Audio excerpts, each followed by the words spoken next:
Hello and welcome back to Jubilee Revision. Today we're looking at the fifth part of The Making of America, which is on American cultures from 1877 to 1900. So let's start. So, American cultures. There are a lot of changes to the lives of Plains Indians. And the main one really is reservations. So there were three reasons why the Indians were forced onto reservations. The first one is to provide them with food, because the buffalo, which was their main food source, were killed. Buffalo herds were killed until 1883, and there were these people called buffalo hunters, and they used the railroads and guns, so they'd often travel in carriages and stuff along. They'd travel in the trains and shoot from there, or they'd shoot outside of them. And the US government helped these buffalo hunters and allowed them to use army bullets, stay in forts, because the government wanted the buffalo dead, because they knew this would bring down the Indians and end their way of life. So another way we can see, it did end their way of life because it changed their culture, because they were nomadic originally and they couldn't be any more if they were on reservations, which were on land, and of course the settlers wanted to get rid of their culture. Also, they lived on the plains, and that land was needed for settlers, so the new people were moving in, and obviously the government of the US wanted the new people to have this land. So let's look more at the reservations. So how did the reservations change the Indian way of life? So there was the Indian Agency, and this gave food and supplies to them. However, it was corrupt and made high profits, so they mainly focused on making money instead of actually looking after the people. Tribes were split up, which would make them less likely to rebel, as they wouldn't be able to gang together and take out and attack the army if they were all spread out and on different places. There were boarding schools where Indian children were sent, and they were given American names, so names similar to the white settlers, as they wanted to be brought into their culture. Also, they were taught English, and all other languages were forbidden, so they couldn't speak their Indian language anymore, taking away a main part of their culture and how they act. Christian missionaries went there, and Indians were converted from their ancient beliefs to Christianity. Of course, this links to the evangelization over there, as people went over there, manifest destiny, let's bring the word of God to these new people who have not found him yet. Indian policemen. So using Indian policemen created division in tribes, because if you think about it, these big people above you are actually your own people, and it would make people less likely to rebel, as they were standing against someone who was like themselves, at least in their eyes. So next, let's look at another way that the life changed for the Plains Indians. So this was the ghost dance. It was basically the final act of resistance of the Indians against the settlers taking over. So during a solar eclipse, Wakova, who was a Paute Indian shaman, had a vision of dead Indians being resurrected and the earth swallowing up all of the whites.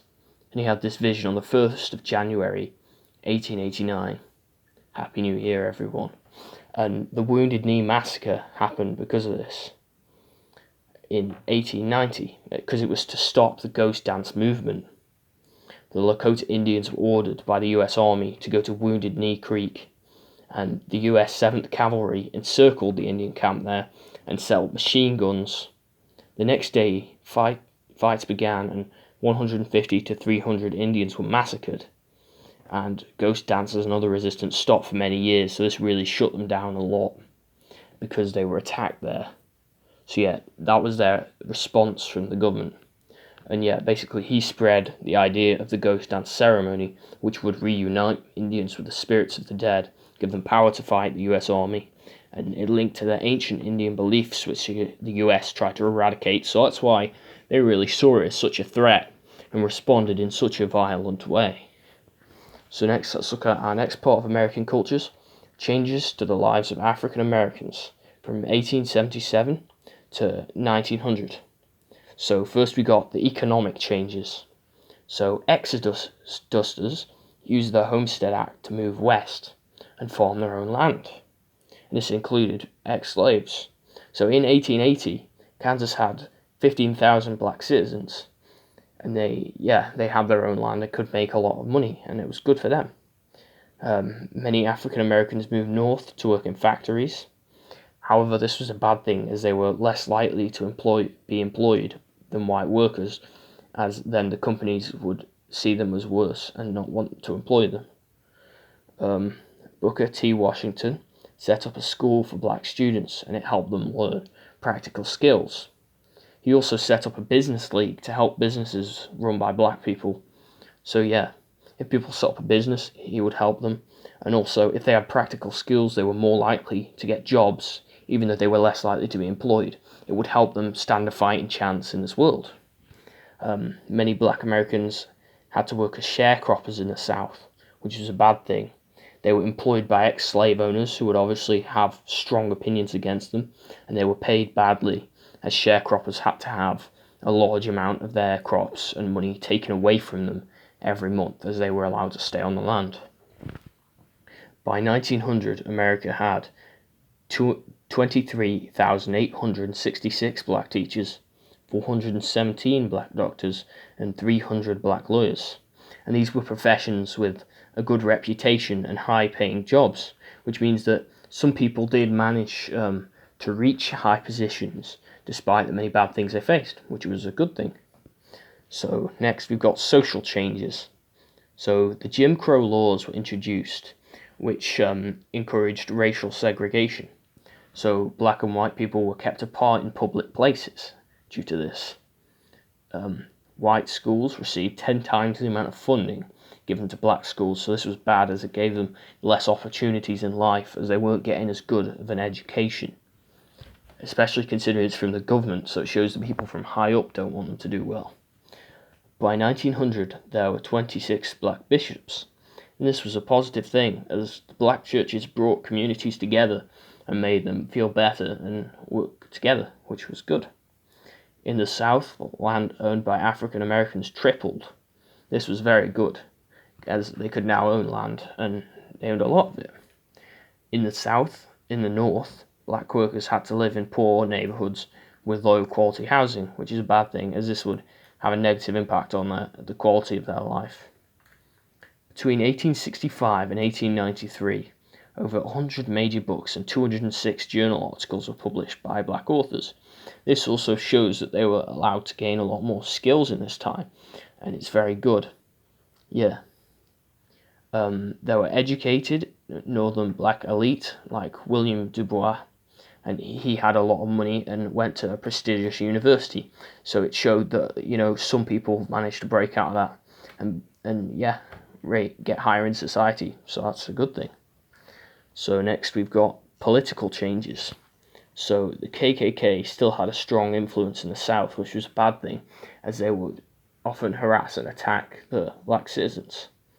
In 1892, 161 black citizens were lynched, and culprits of lynching were rarely arrested, which were both very bad things, as these people were getting attacked and killed, and the government wasn't doing anything about it, so it wouldn't discourage people from doing the same thing in the future, so it just kept happening. Slavery was banned and education was available, which is a very good thing, as slavery had a really negative impact.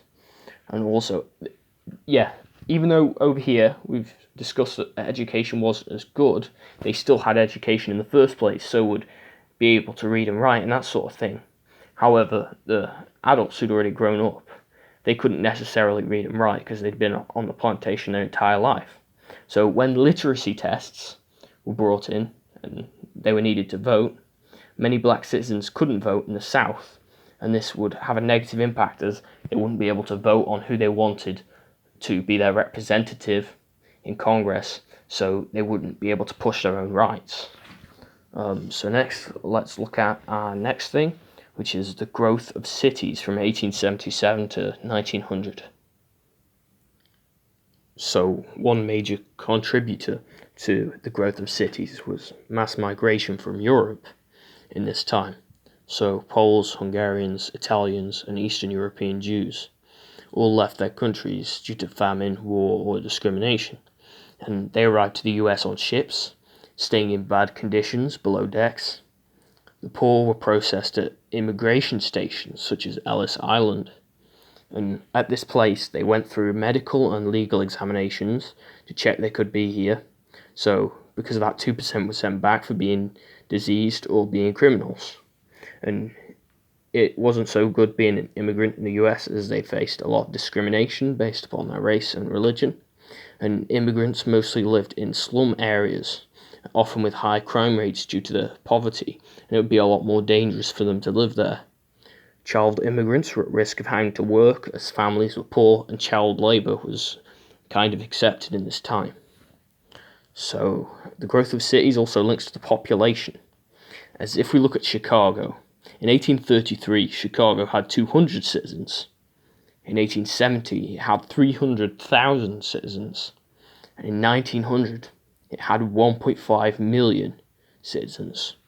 So in 1870, 14 cities had a population over 100,000. In 1900 there were 38.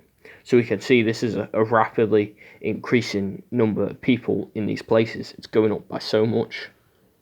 So next, let's look at the living conditions. So most workers lived in crowded, poorly designed apartments, which wasn't so good for them. And there were high child death rates. In one neighborhood of Chicago, 60% of babies died before their first birthday. Yeah, so it wasn't so good to be a poor kid back then. Buildings/resources. So as cities grew, a demand for resources grew.